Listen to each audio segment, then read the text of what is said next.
Are you a fatty baddie? Don't worry, it could be spiritual. My name's Betty. I had a near-death-like experience in 2019. Totally transformed my life. Took me from a drug-addicted prostitute on the verge of homelessness to a wildly abundant spiritual teacher and shadow work coach. And people ask me questions. And recently I posted a picture of my own weight loss journey. And I do have another video about that, but I'm going to make this one and talk about what is the deal with weight, vegan, diet, sugar, caffeine, drugs, all the things. Okay, so I'm a big proponent on hacking the matrix. I know some of the codes to the video game that make life a more enjoyable one. And some of those codes have to do with the body. In fact, most of them do. I know most spiritual people don't want to hear this. They think that they got to blast open their crown chakra or their third eye, and that's the only way to connect to spirit.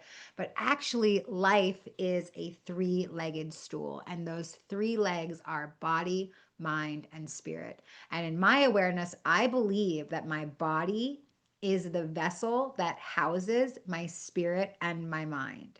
So some people think that your spirit is inside your body. Some people think that your spirit is outside of your body. But either way, I believe that my body is the vessel that I walk through this spiritual experience with. So I had to take care of it. Now, I used to be a person who was immersed in drug addiction for 20 years.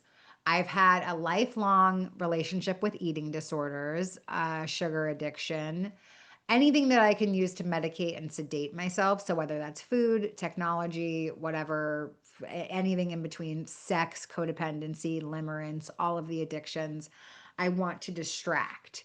And I put myself on this health journey when I came into awakening. My downloads were very loud and clear. And every couple of weeks, I would get a new download to let go of a different kind of food. So it just went slowly. First, it was don't eat red meat.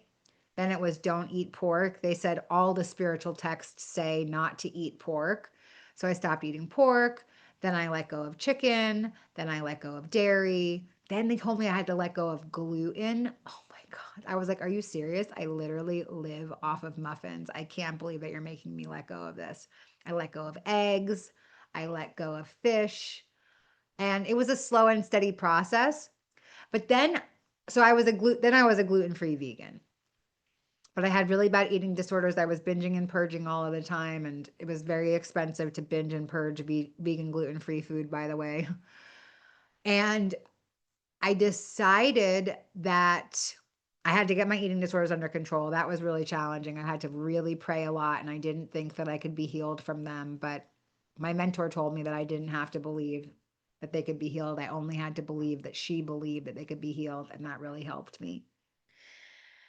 So then I decided to let go of sugar because I saw that sugar, I was using it as a coping strategy. And I'll share the story about how I realized it. I went and I spoke at this big conference. I was on this big stage and I gave this amazing talk. And all of these people lined up afterwards to come and, affirm me. And they wanted my business card and they wanted to know how to contact me and work with me and all this stuff.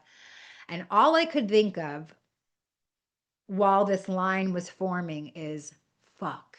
This line is so long, and all I want to do is get to the store and buy muffins so that I can sedate myself. Vegan, gluten free muffins, of course. But I realized that I wanted to sedate myself with sugar because I couldn't deal with the feelings of success. And so I wanted sugar to try to numb the feelings of success that I was experiencing. And after that, I went to a hypnotherapist. I spent $1,000 on getting these subconscious beliefs zapped out of my brain. And it didn't mean that the cravings for sugar went away, they still existed. And so every time that a craving came up, I would look at the cookie that I was about to eat, and then I would remember, hey girl, you just spent $1,000 on hypnotherapy. Are you actually going to eat this cookie? Is this $1,000 cookie? And no, it wasn't. So the money that I invested in myself was a deterrent, and I haven't had sugar in over 2 years. So It's helped me. I also haven't had caffeine or nicotine or my vessel is very, very clean and it makes life tits. It's so fun to walk through life when you can literally feel what's going on in your body. I can like feel my blood pumping through my veins. It's incredible. I'm hyper aware of what's going on inside this vessel and I know what it needs. So I know when I need more vegetables, I know when I need to eat more protein. I know when I need to have more fiber. Like my body is in tune with me and I'm in tune with it. And so we can communicate with each other. So those are some of my things about being clean and what it's like to be vegan. I'm not necessarily vegan because I have any feelings about slaughtering animals, although that's kind of fucked up. But I'm vegan because it was a spiritual download for me. And I'm not saying that it's one size fits all. Like I have friends who are psychic mediums and they eat McDonald's all of the time and they're very connected to spirit. But I'm just saying for me, I know that by taking care of my body and eating clean and exercising, it makes life much more enjoyable. It really truly does. I mean, I used to eat pills out of other people's puke. Like that's actually part of my addiction story. I've literally done that. And today I'm like this super clean person.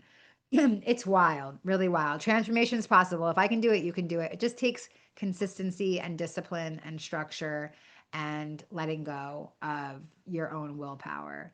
My cravings for things that are processed or not good for me are much less because I feel connected to spirit and I ask spirit to guide my choices. I also keep post-its all over my house that say, is this choice aligned with your future self? So I put those on my refrigerator. And before I make a food decision, I decide, does a New York Times best-selling author and multimillionaire make this food decision? And it makes it a lot easier. So that's it. Be wavy.